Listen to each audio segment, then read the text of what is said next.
Assalamualaikum warahmatullahi wabarakatuh. Alhamdulillahilladzi a'anna bi ta'atihi wa hadana lil qiyami bi ibadatihi, syaraha sudurana li tauhidihi wa ma'rifatihi, wa syarrafa lana bi hubbi habibihi wa khairi khalqihi. Allahumma salli wa sallim ala sayyidina Muhammadin miftahi babi rahmatillah adada ma fi ilmillah, salatan wa salaman daimain mutalazimain bidawai mulkillah, wa alihi wa sahbihi wa man walah, amma ba'du. Subhanak la ilma lana illa ma 'allamtana innaka antal alimul hakim. Rabbi israh li sadri wa yassir li amrin wahlul 'uqdatan min lisani yafqahu qawli wa saddid lisani wahdi qalbi bihaqqi sayyidina Muhammadin sallallahu alaihi wa alihi wa barak wa sallam. Ya man huwa fi 'uluwihi kain, ya man huwa fi fi'li hamid, ya man huwa fi majdihi matin. Allahumma akrimna bi nuril fahmi wa akhrijna min zulumatil wahmi warzuqna fahman nabiyyin wa hifdzal mursalin wa ilhama malaikatil muqarrabin. Rabbana zidna ilman wa fahma wa aqla ya akramal akramin bihaqqi sayyidina Muhammadin khatamil anbiya'i wal mursalin. Ya Rahman ya Rahim wa sallallahu ala sayyidina Muhammadin wa ala alihi wa sahbihi wa barak wa sallam, walhamdulillahi rabbil alamin. Qala al-musannif rahimahullah wa radiyallahu ta'ala anhu wa ardhah wa nafa'ana bihi wa bi'ulumihi wa amaddana bi asrarihi wa a'adana min barakatihi fid darain. Radiyallahu ankum. Faslun. Wa fi riwayah dzakaraha al-Baihaqi anna Muhammad ibn al-Hanafiyati wa huwa ibnu Ali ibn Abi Talib radiyallahu ta'ala anhu qala inna hadha ad-du'a huwa ad-du'a alladhi kana abi yad'u bihi fi salatil fajri fi kunutihi, wa yustahabbu an yaqula aqiba hadha ad-du'a Allahumma salli ala Muhammadin wa ala ali Muhammad wa sallim. Faqad jaa'a fi riwayati an-Nasa'i fi hadha al-hadith bi isnadin hasanin wa sallallahu ala an-nabi sallallahu alaihi wasallam. Alhamdulillah, puji syukur kehadirat Allah, salawat salam tercurahkan kepada junjungan mulia Nabi tercinta Nabi Yuna Muhammad sallallahu alaihi wa alihi wa barak wasallam beserta segenap keluarga beliau, sahabatnya dan umatnya. Yang sama-sama kami muliakan para imam Masjid Al-Munawwar, wabil khusus Al-Ustaz Jamal beserta seluruh pengurus, para asatiz, para habaib, wal habib alwi al-bar, wal hadirin wal hadirat yang insyaallah dirahmati Allah subhanahu wa ta'ala. Kita masih melanjutkan bab kunut subuh, bahwa sesungguhnya diriwayatkan oleh Imam al-Baihaqi, sesungguhnya Muhammad ibn al-Hanafiyah, beliau adalah putra dari Imam Ali bin Abi Thalib. Nanti sebentar kita tabarrukan menjelaskan biografi singkat beliau, bahwa beliau mengatakan doa kunut yang dibaca, yang biasa kita baca itu Allahumma hdina fi man hadait wa afina fi man afait ila akhir doa, itu adalah doa kunut yang biasa dibacakan oleh ayah saya, yaitu Imam Ali bin Abi Thalib, di dalam solat subuh. Berarti ini kesaksian dari sang anak Muhammad al-Hanafiyah menyaksikan bahwa ayah beliau, yaitu Imam Ali bin Abi Thalib, solat subuh membaca kunut. Doa kunutnya adalah yang biasa kita baca di setiap kita melaksanakan solat subuh dan melaksanakan kunut. Allahumma hdina fi man hadait ila akhir doa. Kemudian disunnahkan juga untuk dibacakan setelah doa tersebut. ditambahkan salawat kepada Rasulullah Muhammad sallallahu alaihi wa alihi wa barak wa sallam. Sigotnya Allahumma sholli ala Muhammadin wa ala ali Muhammad wa sallim. Ziyadah bi siyadah ditambah dengan sayyidina la ba'sa bihi, tidak apa-apa. Sigot aslinya dalam riwayat tidak pakai sayyidina, tapi kalau mau nambah enggak apa-apa. Penghormatan kepada Rasulullah Muhammad sallallahu alaihi wa alihi wa barak wa sallam. Jadi sigotnya menjadi Allahumma sholli ala sayyidina Muhammadin. Sayyidina itu artinya tuan besar kami. Pantas tidak Nabi kita panggil tuan besar? Pantas. Kalau ada di atas itu lagi pantas juga. Di Al-Quran Allah sebutkan Nabi Yahya sayyida wa hasura. Fil Quran ketika Allah sebutkan Nabi Yahya, Allah nyatakan Nabi Yahya itu sayyida wa hasura, seorang sayyid, tuan besar. Lebih tuan besar mana, Nabi Yahya atau Nabi Muhammad? Lebih besar Nabi Muhammad sallallahu alaihi wa alihi wa barak wasallam. Nabi memanggil cucunya dalam hadis sayyida syababi ahli jannah, Al-Hasan wal Husain, dua pemimpin pemuda ahli surga, Al-Hasan wal Husain. Wa fi riwayah ukhra, dalam satu riwayat Nabi mengatakan hadza ibni sayyid. Hadza ibni sayyid, ini putraku. Al-Imamul Hasan sayyid adalah pemimpin. Yuslihullahu ta'ala bihi baina fi'atain 'azimatain minal muslimin. Dengan berkat beliau Allah damaikan dua kelompok kaum muslimin yang bertikai. Itu dalam sejarah beliau melepaskan jabatan khalifahnya untuk mendamaikan kaum muslimin. Dikenal dengan Amul Sulhi, tahun perdamaian. Jadi kalau kita nambah itu gak apa-apa. Yang mengatakan Imam Nawawi dalam kitab Fathul Mu'in, Syekh Zainuddin Malibar menyatakan kalau kita tambahkan Sayyidina nisbat kepada nama Rasul, la ba'sa bihi, hukumnya tidak mengapa. Justru baik kalau kita berniat untuk memuliakan Rasul Muhammad sallallahu alaihi wa alihi wa barak wasallam. Nah, ini riwayat An-Nasa'i dengan hadis sanad yang hasan, wa sallallahu ala nabi. Dalam riwayat yang lain sigotnya wa sallallahu ala nabi. Jadi itu dibaca di akhir doa kunut. Ya. Baik, sekarang kita bahas tabarrukan biografi singkat daripada Al-Imam Muhammad ibn Al-Hanafiyah. Nama aslinya Muhammad bin Ali bin Abi Thalib, ayahnya Imam Ali. Ya, Imam Ali ini menikah dengan Sayyidah Fatimah Az-Zahra alaihissalam. Semasa Sayyidah Fatimah masih hidup tidak pernah menikah. Istrinya hanya Sayyidah Fatimah, melahirkan anak,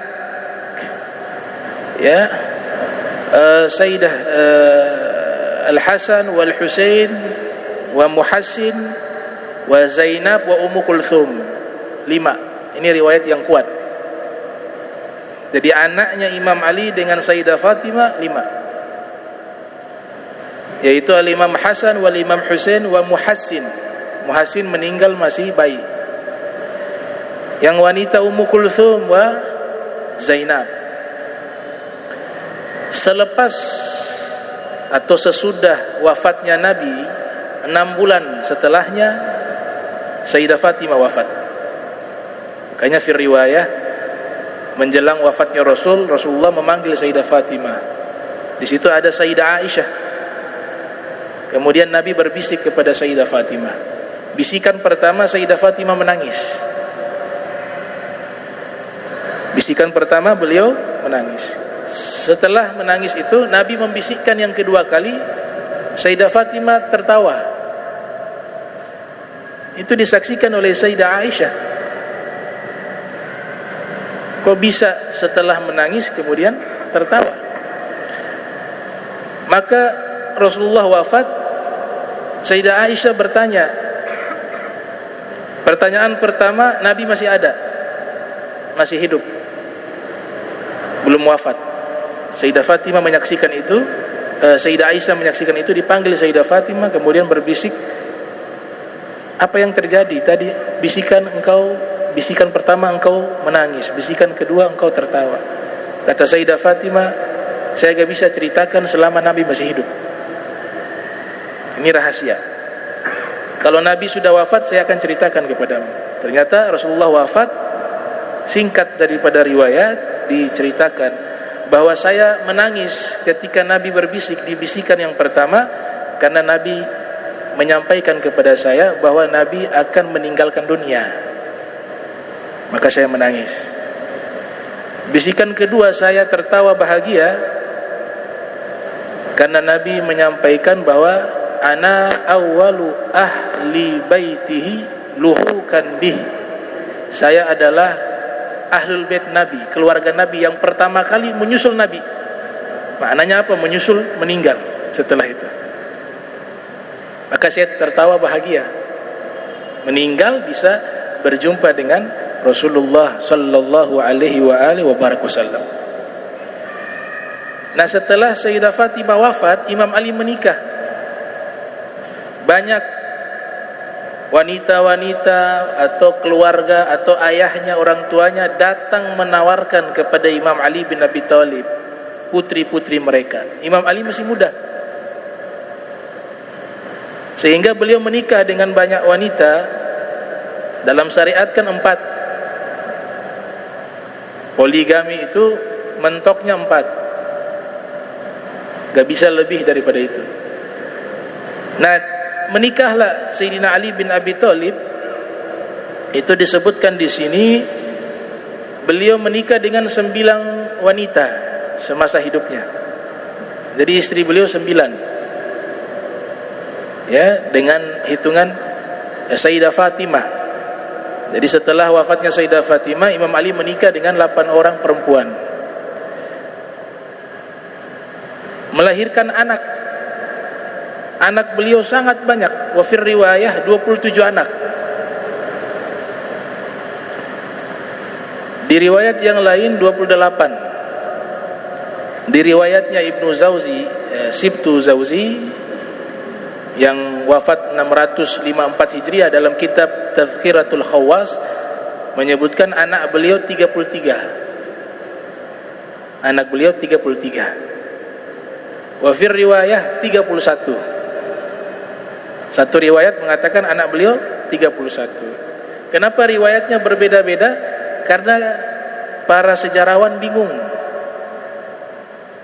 Anaknya Imam Ali kadang-kadang banyak yang namanya sama. Nama mereka itu ada yang mirip-mirip. Wah, Imam Husain mengikuti cara itu. Imam Husain punya anak nama Ali 3 orang. Ali Akbar, Ali Ausat, Ali Asghar. Nah, sedangkan putra-putranya Imam Ali tidak diberikan lakop, julukan. Sehingga kalau sebut misalnya namanya Ali, ya Ali ada 5 orang. Bingung, ini Ali yang mana ini? Nah, sehingga terjadi perbedaan perhitungan. Tapi saya mengambil riwayat putra beliau 33 atau 31, putra dan putri. Kalau yang mengambil riwayat anaknya Imam Ali ibn Abi Thalib itu ada 31, 14 anak laki-laki, 17 anak perempuan. Dan disebutkan oleh At-Tabari, istri beliau di masa beliau hidup itu ada 9. 4, mungkin yang 4 meninggal, nikah lagi. Jadi semuanya 9. Nah, jadi keturunan Sayyidina Ali sangat banyak. Ya, Imam Ali punya keturunan sangat banyak. Tapi yang populer adalah yang kita kenal umat Islam umumnya Al-Imam Hasan wal Husain, karena terlahir daripada rahimnya Sayyidah Fatimah bintu Muhammad sallallahu alaihi wasallam. Mereka lah yang disebut Ahlul Bait. Jadi Imam Ali menikah dengan yang lain punya turunan dari istri yang lain, ya, itu tidak disebut Ahlul Bait. Yang disebut Ahlul Bait yang terlahir dari Sayyidah Fatimah. Nah, sehingga wajar kalau lebih populer. Muhammad Al-Hanafiyah, nama aslinya Abul Qasim Muhammad bin Ali ibn Abi Thalib Al-Hashimi Al-Quraisy. Adapun Muhammad Al-Hanafiyah ini ibunya bernama Ummu Khawlah bintu Ja'far Al-Hanafiyah. Ummu Khawlah bintu Ja'far Al-Hanafiyah. Jadi nama Abul Qasim itu, Abul Qasim Muhammad, dalam hadis Nabi haramkan. Gak boleh ada orang punya nama Abul Qasim Muhammad, gak boleh. Kalau Muhammad saja boleh, Qasim saja boleh, Abul Qasim saja juga boleh. Yang Nabi larang di dalam hadis, tidak boleh. Nabi bersabda, jangan kalian namakan diri kalian atau anak kalian dengan Abul Qasim Muhammad. Itu identitasnya Rasulullah. Nabi punya nama Abul Qasim. Qasim anak beliau, namanya kunyah. Abul Qasim Muhammad khususnya untuk Rasulullah. Dikecualikan Muhammad Al-Hanafiyah. Muhammad Al-Hanafiyah bernama Abul Qasim Muhammad. Jadi Nabi izinkan, waktu Nabi sedang duduk bersama Sayyidina Ali bin Abi Thalib dan beberapa sahabat, Nabi sudah mendapatkan isyarat bahwa Imam Ali ini akan punya seorang putra nanti. Kelak Imam Ali akan memiliki seorang putra. Kemudian Imam Ali sangat cinta kepada Rasul. Imam Ali mengatakan, wahai Rasulullah, bisa tidak nanti kalau saya punya anak laki-laki, saya berikan nama Muhammad, kemudian ditambah Abul Qasim, Abul Qasim Muhammad. Rasul mengatakan, saya izinkan. Nah, izin nama ini Abul Qasim Muhammad hanya berlaku kepada putranya Sayyidina Ali bin Abi Thalib. Kalau yang lain sampai hari ini gak boleh menggunakan nama itu. Keharamannya tetap berlangsung, kecuali Abul Qasim Muhammad Ibn Ali bin Abi Thalib Al-Hashimi Al-Quraisy. Yukanna Abul Qasim, di mana Rasulullah SAW mengizinkan untuk diberikan nama tersebut tatkala dilahirkan anak tersebut, dan isyarat itu Nabi sampaikan sebelum anak itu lahir. Al-Imam Ahmad di dalam Musnad menyampaikan riwayat tersebut.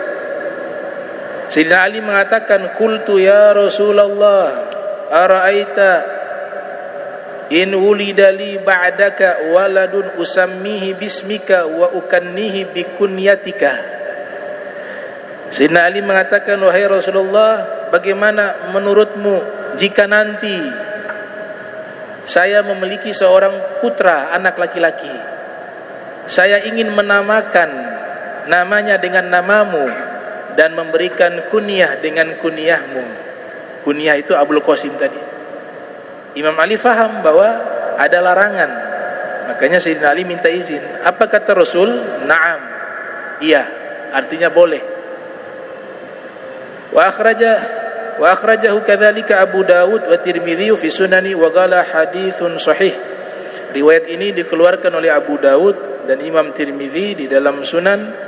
Mereka berkata ini riwayat adalah hadis yang sahih.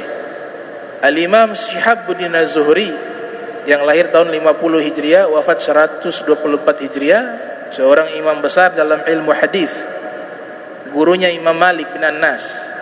Beliau menyampaikan satu pernyataan bahwa izin pemberian nama tersebut Abul Qasim Muhammad itu adalah dispensasi langsung dari Rasulullah khusus kepada putranya Imam Ali bin Abi Thalib.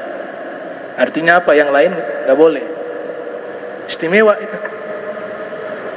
Bahkan di dalam kitab Tarikhul Khulafa, Al-Imam Suyuti yang lahir 849 Hijriah, wafat 911 Hijriah, menyatakan Rasul bersabda bahwa Masjid Nabawi tidak boleh ada yang masuk dalam keadaan junub terkecuali 2 orang,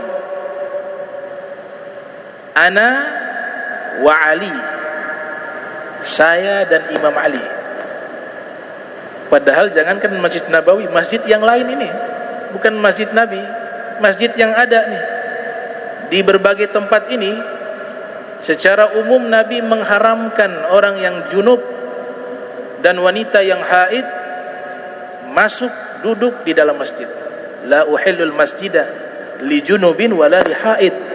Saya tidak halalkan masjid dimasuki oleh orang junub dan orang yang dalam keadaan haid, wanita. Tapi luar biasa, Nabi katakan Masjid Nabawi, masjidnya Rasul, tidak boleh ada yang masuk dalam keadaan junub kecuali 2 orang, saya dan Imam Ali bin Abi Thalib. Itu juga rukhsah khususiyah, karena Nabi yang sampaikan itu.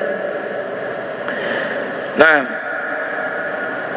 Al-Imam Muhammad Al-Hanafiyah dilahirkan di masa khilafah Sayyidina Umar bin Khattab, tepatnya tahun 21 Hijriah. Beliau dilahirkan di kota Madinah Al-Munawwarah dan wafat pada tahun 80 Hijriah. Fir riwayah 81 Hijriah. Dikuburkan, terjadi khilaf. Ada yang mengatakan beliau dimakamkan di antara kota Makkah dan Madinah. Ada yang menyatakan beliau dikuburkan di Baqi di Madinah Al-Munawwarah. Ada juga sejarawan yang menyatakan beliau dimakamkan di Taif, ya, di Taif. Para ulama ketika menjelaskan biografi Muhammad Al-Hanafiyah, mereka menyanjung sosok Muhammad Al-Hanafiyah sebagai salah satu putra Sayyidina Ali bin Abi Thalib yang memiliki kepribadian yang luhur dan agung. Az-Zahabi bahkan menyebutkan dalam kitab Siyar wa A'lami Nubala dengan sebutan Al-Imam As-Sayyid, seorang imam dan seorang sayyid. Kemudian disebutkan oleh Ibnu Sa'ad yang lahir tahun 168 Hijriah, wafat 230 Hijriah, dalam kitab At-Tabaqat Al-Kubra, dan juga disebutkan oleh Ibnu Khilqan dalam kitab Wafayatul A'yan fi Anba'i Abna'iz Zaman, menyebutkan beliau sebagai seorang ahadul abtal. Abtal itu pahlawan, salah satu pahlawan dalam sejarah Islam. Kana wari'a wasi'al ilm, beliau orang yang sangat waro'. Ibrahim bin Adham mengatakan waro' itu 2, tarku kulli syubhatin wa tarku kulli ma la ya'ni, meninggalkan semua yang syubhat dan meninggalkan seluruh yang tidak bermanfaat. Itu disebut al-waro'. Wasi'al ilm, luas ilmunya, thiqah dan terpercaya dalam periwayatan hadis. Lahu iddah ahadits fi sahihain, beliau memiliki beberapa riwayat hadis yang disebutkan di dalam kitab Sahih Al-Bukhari dan Sahih Muslim. Di dalam kitab Akhbar Said Himyar halaman 164 menyebutkan anna Muhammad ibn al-Hanafiyati kana ahadar rijali dahri fil ilmi wa zuhdi wal ibadah wasyaja'ah. Muhammad ibn Hanafi adalah salah satu tokoh besar dalam sejarah Islam di masanya yang memiliki keluasan ilmu, zuhud, ahli ibadah, dan memiliki sifat pemberani. Bahkan Imam Asy-Syiristani dalam kitab Al-Milal wan Nihal menyebutkan beliau sebagai sosok yang kathiral ilmi, ghaziral ma'rifah, memiliki banyak ilmu dan sangat dalam pengetahuannya. Salah satu turunan, beliau punya turunan lahir di Mesir pada tahun 898 Hijriah, bernama Al-Imam Abdul Wahhab Asy-Sya'rani. Itu turunannya Muhammad Al-Hanafiyah. yang ada di Mesir, wafat 973 Hijriah. Imam besar dalam mazhab Syafi'i dan seorang sufi, seorang faqih, seorang ahli hadis juga. Beliau punya karya-karya ilmiah yang luar biasa. Bahkan julukan beliau Syekhul Islam itu mendapatkan gelar julukan guru besar di dalam agama Islam. Ini gelar ini berlaku di alam manusia dan alam jin. Jadi beliau punya kitab berjudul Kashful Ron wal Hijab, Kashful Hijab wal Ron an As'ilatil Jan. Kitab itu membahas para ulama-ulama dari bangsa jin. Mereka semuanya datang menemui Syekh Abdul Wahab Sya'rani. Kemudian mereka bertanya terkait masalah-masalah hukum agama Islam. Dijawab oleh Imam Syekh Abdul Wahab Sya'rani. Jadilah satu kitab berjudul Kashful Hijab Warron an As'ilatil Jan. Di situ yang bertanya ulama-ulama minal jin, dari bangsa jin. Selesai beliau menjawab semua pertanyaan tersebut, seluruh ulama-ulama bangsa jin menyatakan, anta Syekhul Islam fi Tsaqalain. Kamu adalah guru besar di dalam agama Islam di dua alam, di alam manusia dan alam jin. Wa Syekh Yusuf An-Nabhani dalam kitabnya Jami'u Karamatil Auliya, ensiklopedia keramat para wali, menyebutkan bahwa Syekh Abdul Wahab Sya'rani di masa anak-anak sudah menunjukkan hal-hal yang luar biasa. Artinya memang beliau dipilih oleh Allah menjadi seorang aulia. Sungai yang ada di Mesir, di situ banyak buaya. Orang kalau menyeberang itu naik kapal, naik perahu. Nah, kalau beliau nyeberangnya naik buaya. Dan disaksikan oleh orang sekampung. Itu sejak kecil beliau. Nah, beliau punya kitab perbandingan mazhab, 4 mazhab, berjudul Al-Mizanul Kubra. Itu kitab fikih. Beliau membahas 4 mazhab. Beliau punya kitab biografi para aulia, para sufi, berjudul At-Tabaqatul Kubra. Beliau punya kitab Tanbihul Muqtarrin. Banyak karya-karya yang sangat manfaat yang beliau tulis. Di sini beliau katakan dalam kitab beliau Lataiful Minan, dengan penuh syukur beliau mengawali mengatakan, fa inni bihamdillahi, sesungguhnya saya bersyukur dan memuji Allah Subhanahu wa taala. Setelah itu beliau sebutkan nasabnya, fulan fulan bin fulan fulan bin fulan, sampai kepada Muhammad Al-Hanafiyah ibn Ali bin Abi Thalib. Kemudian beliau ungkapkan, alhamdulillah, Allah telah memilih saya menjadi turunan Muhammad Al-Hanafiyah bin Ali bin Abi Thalib. Berarti beliau merasa bersyukur, ya, nasabnya bersambung kepada Al-Imam Muhammad Al-Hanafiyah. Al-Imam Muhammad Al-Hanafiyah disebutkan sebagai qaidan gabira min qadatil ma'arik allati khadaha Ali bin Abi Thalib. Beliau dengan sang ayah punya hubungan yang sangat dekat. Di usia kurang lebih 20 tahun usianya, beliau sudah diberikan amanah besar oleh ayahnya Imam Ali bin Abi Thalib memimpin pasukan dalam peperangan. Di 2 peperangan, Ghazwatul Jamal dan Siffin. Yang menjadi pemimpin pada waktu itu adalah Muhammad Al-Hanafiyah. Dikasih bendera oleh sang ayah untuk memimpin pasukan. Dan sang ayah Imam Ali bin Abi Thalib selalu mengandalkan beliau di seluruh peperangan yang terjadi di masa kekhilafaan sang ayah, Al-Imam Ali bin Abi Thalib. Sampai satu ketika ada orang yang memprovokasi. Ada orang yang sengaja memprovokasi. Setiap kali terjadi peperangan di masa Amirul Mukminin Imam Ali bin Abi Thalib, tidak pernah Imam Ali mengajak dan melibatkan Imam Hasan wal Husain. Tapi anak-anak beliau yang lain dilibatkan di dalam peperangan, termasuk Muhammad Al-Hanafiyah. Sampai datang seorang yang sengaja memprovokasi, mengatakan, ayahmu itu pilih kasih. Ketika berperang, yang diajak kalian saja, tapi Al-Hasan Al-Husain tidak diajak.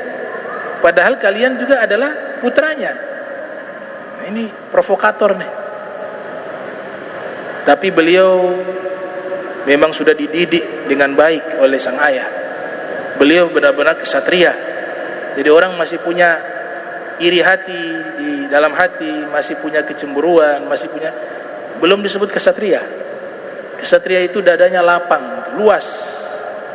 Sayyidina Ali mengatakan, wa tahsabu annaka jirmun sagirun wa fika intawa al-alamul akbar. Kalian pikir kalian ini manusia hanya fisik yang kecil, tidak, di dalam diri kalian itu terhimpun alam yang begitu besar. Ini jiwa-jiwa kesatria seperti itu. Maka beliau menjawab, beliau mengatakan, innahuma aina wa ana yaminuh fahuwa yadfa'u an ainaihi biyaminih. Sesungguhnya Al-Hasan Wal-Husain itu bagaikan dua mata ayah saya, dan saya bagaikan tangan kanannya, dan fungsi tangan kanan untuk senantiasa menjaga dua mata dari gangguan. Itu bahasa yang luar biasa. Artinya apa? Saya tugasnya menjaga Al-Hasan Wal-Husain. Bahkan beliau menyatakan bahwa Imam Husain itu lebih mulia dari saya. Lihat kesatria, mengakui kelebihan orang. Padahal sama-sama punya genetiknya bersambung kepada Imam Ali, tapi dari pihak ibu berbeda. Beliau katakan, Imam Husain lebih alim dari saya. Imam Husain lebih sabar dari saya. Imam Husain lebih pandai dari saya. Imam Husain lebih mulia dari saya. Imam Husain ibunya adalah putrinya Nabi Muhammad, sedangkan saya, ibu saya putrinya Ja'far. Bagaimana mungkin Ja'far dengan Muhammad itu sama? Itu pengakuan. Padahal satu bapak. Bahkan mereka tidak makan kecuali Al-Hasan Wal-Husain sudah ada bersama mereka. Ketika Imam Hasan dan Husain sudah makan, baru anak-anak yang lain ikut makan. Itu adab yang diajarkan oleh Imam Ali bin Abi Thalib. Dan mereka cinta sekali kepada Al-Imamul Hasan wal Husain. Al-Imam Muhammad Al-Hanafiyah dikenal juga sebagai seorang yang memiliki kekuatan yang luar biasa. Orang yang kuat, asy-syaja'ah, pemberani, alim, pandai, abid, ahli ibadah, faqih, ahli fikih, mufassir, ahli tafsir, muhaddits, ahli hadis, ahadur ruwat, salah satu periwayat hadis yang masuk di dalam kitab Sahih Bukhari dan Muslim. Dikisahkan pada waktu itu ada utusan dari kerajaan Romawi diutus bertemu Muawiyah di masa khilafah Daulah Umayyah. Dua utusan ini dikenal sebagai dua kesatrianya orang Romawi. Kalau duel tidak pernah kalah. Yang satu disebut orang paling kuat dari Romawi, dan yang satu disebut orang yang paling tinggi. Sampai disebutkan dalam riwayat pedangnya 2 meter. Dia punya pedang. Gimana orangnya? Pedangnya 2 meter. Sama seperti Al-Haris sama Ma'rab di perang Khaybar, Imam Ali menghadapi mereka punya fisik yang sangat tinggi. Maka Muawiyah mengatakan, kira-kira siapa yang bisa lawan mereka nih? Jadi utusan Romawi ini sengaja dikirim untuk duel dengan orang Islam. Siapa yang berani duel dengan mereka? Disebutlah namanya Muhammad Al-Hanafiyah. Maka dipanggil. Muhammad Al-Hanafiyah datang. Akhirnya beliau duel 1 lawan 1. Ketika terjadi duel, beliau angkat tuh orang yang besar, dibanting ke tanah. Lawan yang kedua begitu juga. Nah, beliau mewarisi daripada guah Al-Imam Ali bin Abi Thalib, kekuatan Sayyidina Ali bin Abi Thalib. Sayyidina Ali itu punya fisik sangat kuat, dan orangnya itu sudah diberikan kelebihan yang berbeda dengan kita. Ada satu doa Nabi doakan, ya Allah jadikan dia Sayyidina Ali ini ketika di musim panas merasa dingin, dan ketika di musim dingin merasa panas. Nah, orang ketika musim dingin berselimut kedinginan, Sayyidina Ali buka baju. Yang lain kedinginan menggunakan selimut, Sayyidina Ali tanpa selimut, tidak terasa dingin. Kalau musim saking panasnya, yang lain buka baju, Sayyidina Ali berselimut karena tubuhnya terasa dingin. Wa fi kitab Tarikh Dimashq ditulis oleh Ibnu Asakir menyebutkan gerbang benteng Khaybar itu dicabut oleh Sayyidina Ali satu tangan.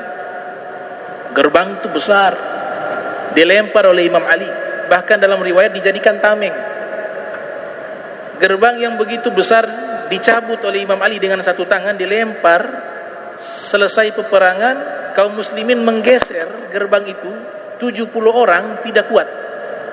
Bukan angkat, geser, gak kuat.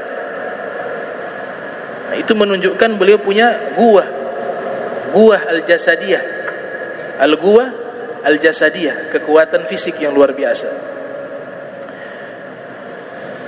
Peristiwa tadi duel antara Muhammad al-Hanafiyah dengan orang Romawi itu diriwayatkan oleh Ibnu Katsir yang lahir tahun 700 Hijriah, wafat 774 Hijriah, dalam kitab Al-Bidayah wan Nihayah. Beliau dikirim juga oleh sang ayah ke Kufah. Di sana bersama Muhammad bin Abi Bakar bertemu dengan Abu Musa al-Ash'ari di Kufah di Irak. Dan Imam Zamakhsyari meriwayatkan Muhammad al-Hanafiyah selalu mengikuti sang ayah. Ini satu tarbiyah ya, pendidikan dari Imam Ali bin Abi Thalib kepada anaknya. Jadi punya jadwal khusus. Tengah malam keluar, jam 2 malam, jam 1 malam, bawa lampu lentera. Zaman itu gak ada lampu, jadi gelap, mereka bawa lampu lentera. Diajak Muhammad al-Hanafiyah oleh Sayyidina Ali bin Abi Thalib. Luar biasa, Sayyidina Ali memikul gandum, dipikul, dan ada satu karung isinya kurma, dipikul 2 karung, satu karung gandum, satu karungnya kurma. Mungkin waktu itu Muhammad al-Hanafiyah masih anak-anak, jadi Sayyidina Ali tidak memerintahkan beliau memikul, tapi Sayyidina Ali sendiri yang memikul. Itu ada jadwal rutin tuh, tiap malam. Dipikul itu gandum, dipikul itu kurma, untuk dibagikan di rumah-rumah kaum fuqara wal masakin sampai habis. Kemudian beliau mengatakan bahwa sesungguhnya ayah saya ini melakukan amalan itu puluhan tahun dan tidak pernah boleh lakukan di waktu siang, selalu di waktu tengah malam. Maka saya bertanya kepada sang ayah, wahai ayah, kenapa tidak dibagikan di waktu siang saja? Mungkin dia sudah kasihan Imam Ali dengan usia yang sudah lanjut, tapi amalan ini tetap dilakukan. Apalagi mengurus negara yang sudah kacau balau, sudah kacau ini negara, baru diserahkan ke Sayyidina Ali. Jadi Sayyidina Ali dapat ini kotoran-kotorannya nih, masalah-masalahnya itu sudah menumpuk, kemudian diserahkan kepada Imam Ali bin Abi Thalib. Apa kata Sayyidina Ali? Ya bunayya inna sadaqah sir tudfi'u ghadab rabb. Wahai anakku, sedekah secara sembunyi-sembunyi mampu memadamkan kemurkaan Allah. Jadi beliau sengaja memberikan itu tengah malam biar tidak ada yang tahu kalau beliau yang berikan. Itu beliau lakukan. Yang lakukan siapa? Yang orang sudah dijamin surga. Al-Imam Ali bin Abi Thalib. 10 yang sudah dikasih kabar gembira masuk ke dalam surga, salah satunya Imam Ali bin Abi Thalib. Orang yang ada di bawah selendangnya Nabi ketika turun ayat innama yuridullah liyudhiba ankum risa ahla baiti wa yutahhirakum tathira. Ahlul kisah, li khamsatun udfi biha haral wabail khatimah al-mustafa wal murtada wa ibnahuma wa fatimah. Masuk dalam ayat tersebut, masuk dalam selendang Nabi. Tapi lihat, tidak merasa puas dengan amal, tidak merasa aman, justru amalannya luar biasa. Tiap malam, fi riwayah, dalam waktu khusus, setiap malam beliau keluar membagikan gandum, kurma kepada kaum fuqara wal masakin. Ini kesaksian dari Muhammad al-Hanafiyah. Ini tarbiyah dari Sayyidina Ali. Kita orang tua kalau mau buat kebaikan, ajak anak. Kalau sekedar nasihat, nak, kamu harus jadi orang yang suka menolong. Dengan kita bawa dia dan kita tolong orang, lebih berkesan dia saksikan dengan mata perbuatan kita. Itu yang diterapkan oleh Imam Ali bin Abi Thalib. Bukan hanya sekedar hikayat. Kita bagi, berikan kepada orang, kasih ke anak, nak, bagi ke dia, nak, kasih sedekah ke dia. Itu lebih berkesan. Secara kejiwaan dia akan menerima itu lebih cepat. Lisanul hal afsah min lisanil maqal. Nak, solat, jangan hanya bilang solat, solat. Ajak dia solat bersamamu. Solat sunnah di rumah, ajak dia, panggil dia, nak, ayo solat bersama abah di samping. Seperti inilah didikan yang benar yang diajarkan oleh Imam Ali bin Abi Thalib. Jangan sampai di orang tua nyuruh gak buat. Orang tua suruh untuk dermawan, orang tuanya bakhil. Orang tuanya suruh berakhlak baik, anaknya disuruh akhlak baik, orang tuanya tidak berakhlak baik. Orang tuanya nyuruh solat kepada anaknya, orang tuanya tidak pernah solat. Bagaimana mungkin anak itu bisa menerima nasihat yang disampaikan oleh orang tua? Makanya keteladanan itu yang dicontohkan oleh Al-Imam Ali bin Abi Thalib karramallahu wajhah. Kemudian di sini disampaikan Imam Husain ketika berpisah dengan Muhammad al-Hanafiyah pergi ke Karbala. Nah, ini memang ada kaum orientalis menyatakan bahwa Muhammad al-Hanafiyah ini dikatakan berkhianat kepada Imam Husain. Buktinya apa? Imam Husain ketika berangkat menuju Karbala dan puncaknya beliau syahid fi sabilillah, Muhammad al-Hanafiyah tidak ikut Imam Husain. Maka di sini dijawab oleh para sejarawan, Muhammad al-Hanafiyah pada waktu itu sudah mengalami satu penyakit yang sangat parah. Beliau mengatakan, kalau saya masih mampu memegang pedang, hanya sekedar mampu memegang pedang, saya akan maksakan diri saya ikut Imam Husain sampai ke Karbala. Tapi untuk bangun saja sulit. Jadi bukan beliau tidak ikut, tapi memang keadaan beliau sakit parah waktu itu. Dan setelah sampainya informasi Imam Husain sudah terbunuh, beliau menangis tanpa henti. Bahkan di saat perpisahan dengan Imam Husain mau menuju ke Irak, itu beliau mengalami satu kesedihan yang sangat luar biasa.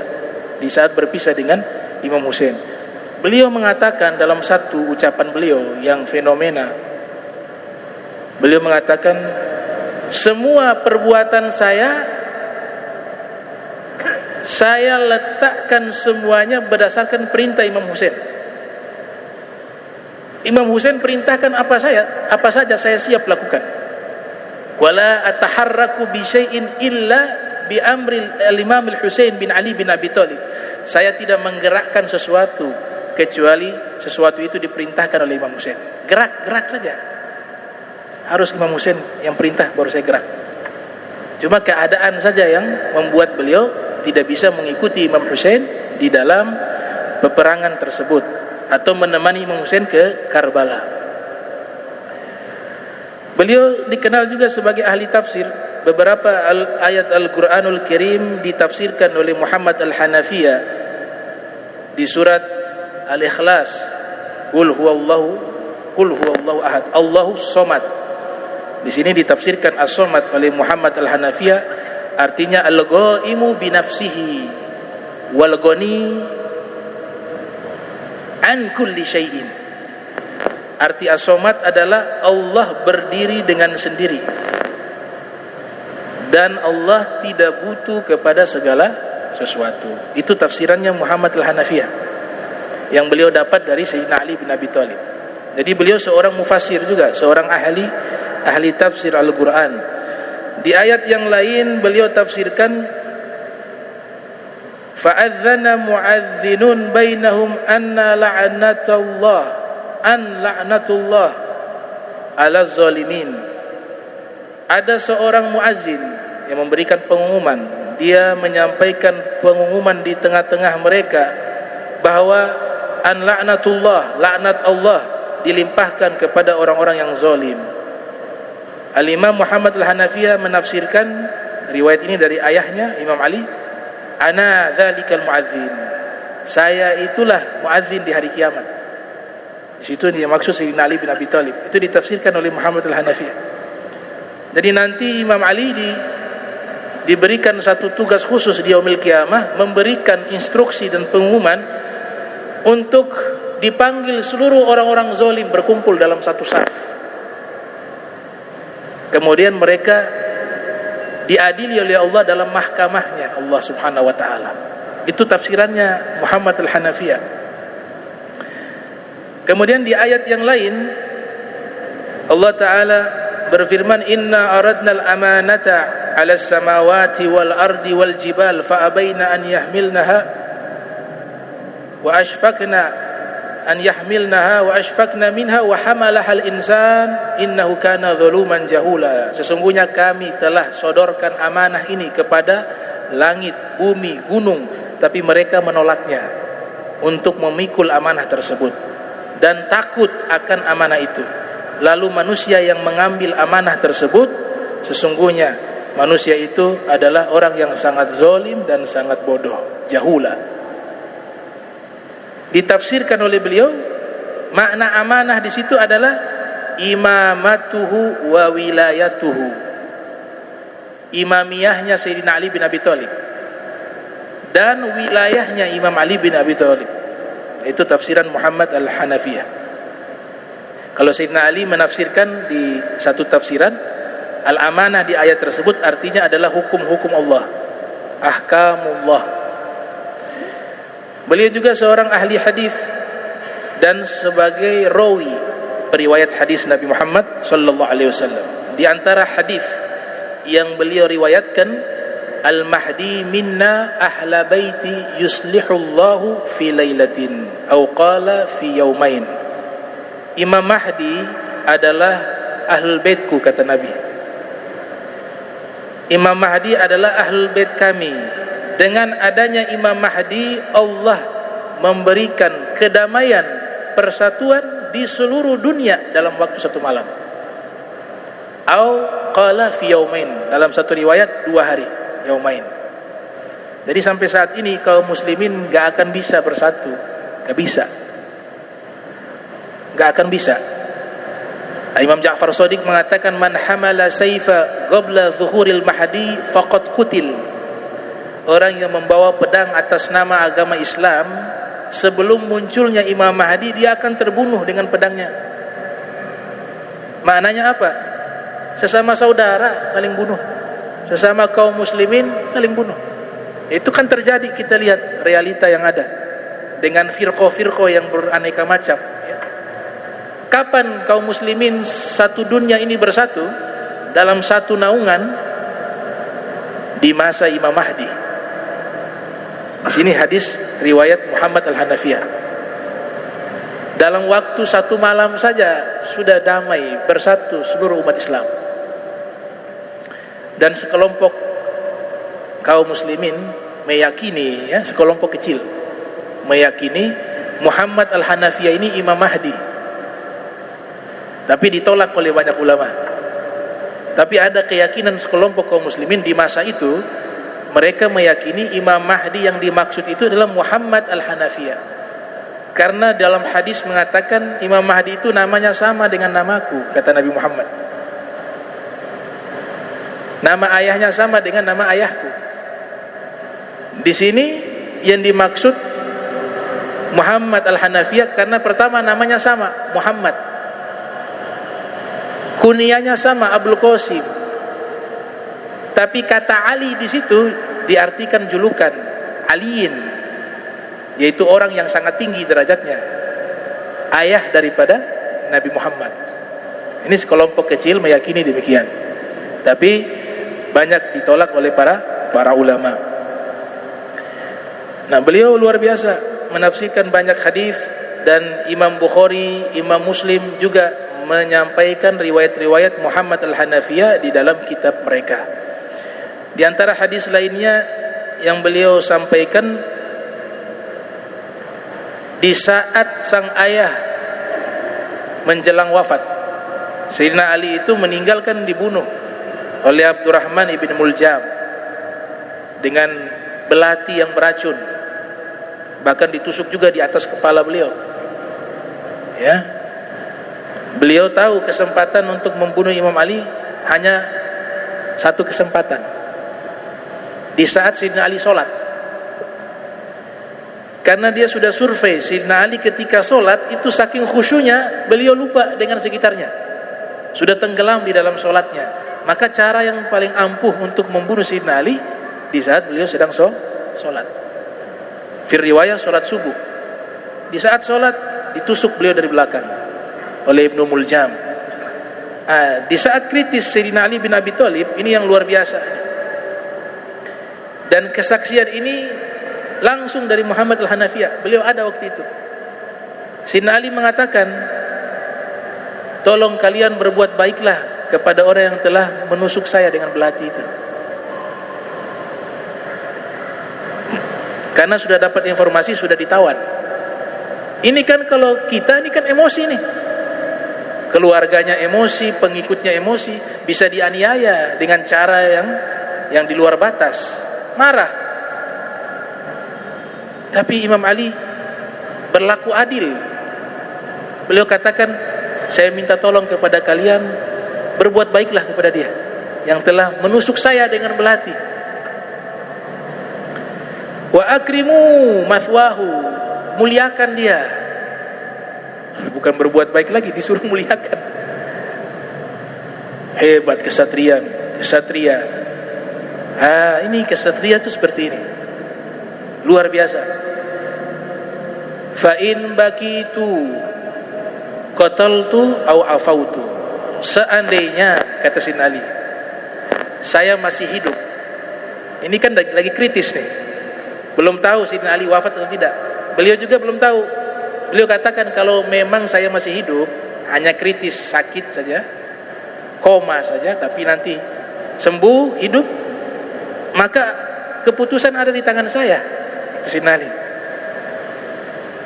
Bisa juga saya balas dengan kisos, hukuman mati karena sudah niat membunuh. Bisa juga saya maafkan dia. Dan kalaupun saya hidup, saya pilih yang kedua, saya maafkan dia.